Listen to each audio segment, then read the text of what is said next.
A couple of years ago, I was searching Google trying to find therapists and counsellors and support for our chrysolites, our victim survivors within the Institute.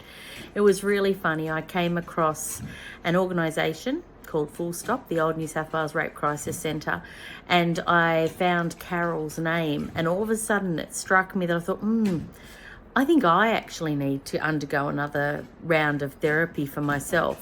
And I ended up reaching out to her, and I went to visit her because she was close. She was in the Southern Highlands and I'm in the Wollondilly. And I thought, this feels a bit like sort of masterminded. At the time I went to see her, I was in a very dark hole, a very black space, and I was not feeling on top of my world. And I thought, I think I actually need to see her properly. And my first meeting, I walked in, we did the stress anxiety chart. I was off the roof, I was a mess, and I knew I was because I was all in black, I was in baggy clothes, I was hiding, had my hair over my face, I was really trying to keep myself concealed. And sorry, that frown was for my dog, who's decided now's the time to get up on the lounge. And he can't, so he can, but he's choosing not to. Learned helplessness and all that. Anyway, so I went to see Carol for my first appointment. I did not know that Carol did EMDR at that point in time, but I had been looking into that. I'm a big fan of Dr. Bessel van der Kolk, and he'd been using it for his clients and had reported success. I'm always a bit reluctant to get into anything that makes us go into memories because I'm worried that we won't be supported to come out of them. And so I've always been reluctant. The one time I tried hypnosis, it was not successful for me. It's not to say, you can see he got up on the lounge. That's not to say it's not right for everyone. It wasn't right for me. I was, I think, 21 when I tried it. And my body just completely shut down. It wouldn't let my brain access anything. It was not feeling safe enough. And I get that now that I've had some memories come to me after that. Anyway, I went to see Carol at the Stress and Trauma Clinic in Bowral. And after that first appointment, I walked out feeling like I was going to be okay. That's not to say I walked out happy and healed. I didn't. We went through weekly appointments for EMDR. We went through the setup. We looked at safe places. We did all of that sort of background work that Carol was meticulous with. And then it came the day for the actual session of EMDR. And we went through and I thought, seems so bloody simple. And I uncovered some dark memories. We were able to go through them and we did the strategies or used the strategies.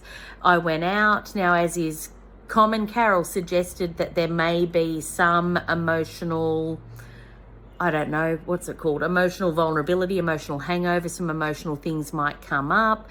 Nothing did. We had our follow-up appointment and she went to start and there was no need. There was just no need. Everything that I had seen and had come out in that EMDR session, the emotional part of it was dissolved.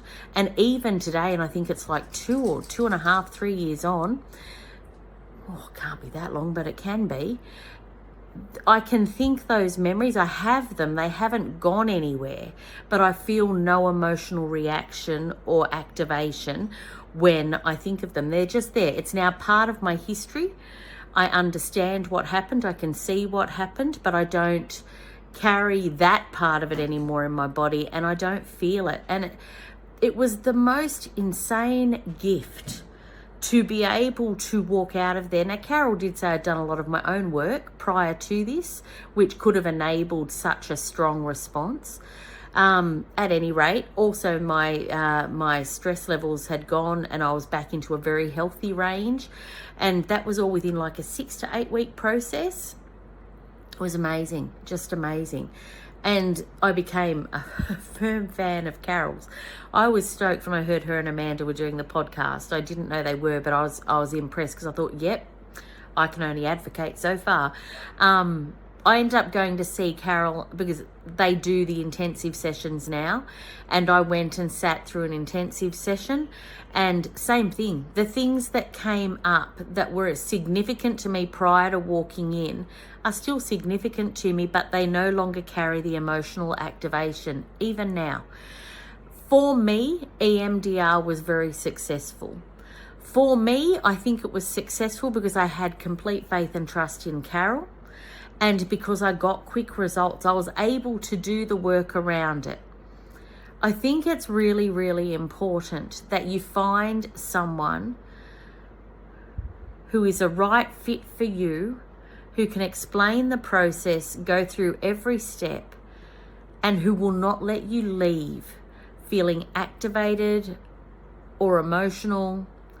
You'll feel exhausted. You do really need to take a day or two off after any EMDR because it is exhausting, like the actual eye movement stuff.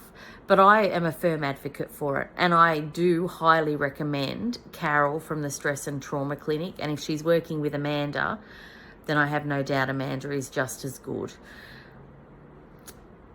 I can't say more than it really supported me in my journey, and I wouldn't be as emotionally healthy and balanced as I am today had it not been for that EMDR with Carol.